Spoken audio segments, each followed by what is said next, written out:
कभी आपने सोचा है कि अमेरिका के प्रेसिडेंट डोनाल्ड ट्रंप के टैरिफ बढ़ाने की धमकी देते ही सारे देश डर क्यों जाते हैं। टैरिफ का तो मतलब होता है इंपोर्ट ड्यूटी, और इंपोर्ट ड्यूटी बढ़ाने की धमकी से आखिर क्यों डरना। अगर अमेरिका टैरिफ बढ़ा सकता है तो बाकी देश भी तो बढ़ा सकते हैं। इंटरनेशनल ट्रेड में टैरिफ का जवाब टैरिफ से दिया जा सकता है और दिया भी जाता है, लेकिन फिर भी अमेरिका से लोग इसलिए डर जाते हैं क्योंकि अमेरिका की मार्केट दुनिया की सबसे बड़ी मार्केट है। 28 ट्रिलियन डॉलर की मार्केट है। भारत की मार्केट से 7 गुना और चीन की मार्केट से 2 गुना बड़ी जीडीपी है अमेरिका की।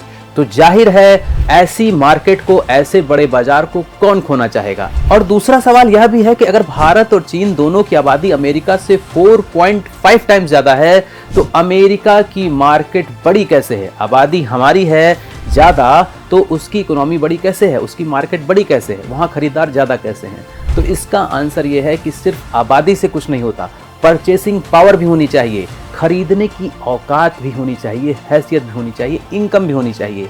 अमेरिका में पर कैपिटा इनकम बहुत ही ज़्यादा है और इसी वजह से वहाँ खर्च करने की ताकत भी ज़्यादा है लोगों में।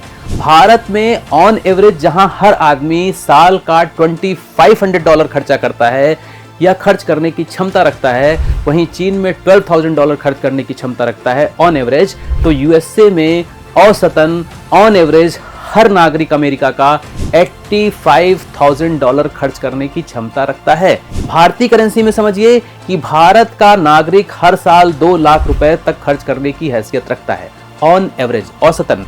तो वहीं अमेरिका का नागरिक औसतन साल का 75 लाख रुपए खर्च करने की क्षमता रखता है। तो ऐसे बाजार की दादागिरी क्यों नहीं चलेगी, ऐसी मार्केट की दबंगई क्यों नहीं चलेगी। ऐसे समझिए कि किसी घर में 10 लोग हों और किसी घर में 2 ही लोग हों, लेकिन उन 2 लोगों की total asset, total income, total property 10 लोगों की टोटल इनकम, टोटल प्रॉपर्टी से कई गुना ज़्यादा हो, तो जाहिर है उस परिवार का प्रभाव रहेगा ही। उस परिवार से दोस्ती हर कोई रखना चाहेगा और उससे दुश्मनी कोई नहीं रखना चाहेगा।